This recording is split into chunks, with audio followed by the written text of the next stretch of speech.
स्वागत है आपका हमारे चैनल पर। विक्रम और बैताल की छठी कहानी, राजा का वचन और ब्राह्मण पुत्र। बहुत समय पहले उज्जैनी नगरी के राजा विक्रमादित्य अपने वचन के पक्के और न्यायप्रिय राजा माने जाते थे। एक दिन उन्होंने एक ब्राह्मण के पुत्र को देखा जो बहुत दुखी बैठा था।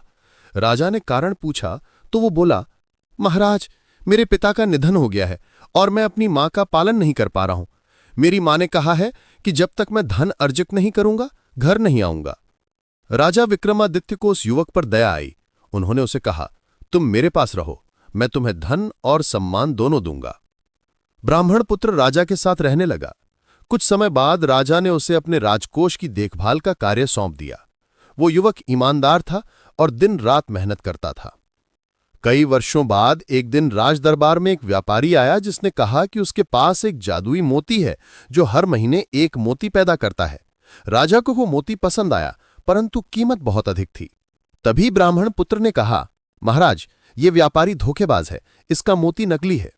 राजा को क्रोध आया और उन्होंने कहा, यदि ये मोती असली निकला तो तुम्हें मृत्यु दंड दिया जाएगा। राजा ने मोती को परखने के लिए अपने रत्न पारखी को बुलाया। जांच के बाद पता चला कि मोती सच में असली है। राजा ने दुखी होकर कहा, अब मुझे अपना वचन निभाना होगा। ब्राह्मण पुत्र ने राजा से कहा, महाराज, मैं आपके न्याय और वचन की कदर करता हूं, परंतु मैं जानता हूं कि आपने मुझे पिता समान स्नेह दिया है, इसलिए मैं मरने से पहले केवल एक बात कहना चाहता हूं कि राजा का वचन सबसे बड़ा होता है, परंतु सत्य की परीक्षा समय पर करनी चाहिए। इतना कहकर वो मुस्कुराया और मृत्यु का सामना कर लिया। बाद में व्यापारी ने स्वीकार किया कि वो धोखेबाज था और जादू के द्वारा मोती को असली दिखाया था। राजा विक्रमादित्य को गहरा पश्चाताप हुआ, परंतु उन्होंने कहा, राजा का धर्म है न्याय करना, पर सत्य जानना और समझदारी से निर्णय लेना भी उतना ही आवश्यक है।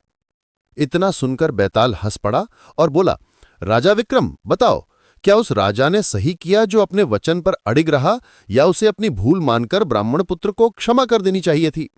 राजा ने कहा, बैताल, राजा का वचन धर्म है, पर धर्म वही है जो करुणा और न्याय दोनों को साथ रखे, इसलिए उसे अपनी भूल मानकर क्षमा करनी चाहिए थी।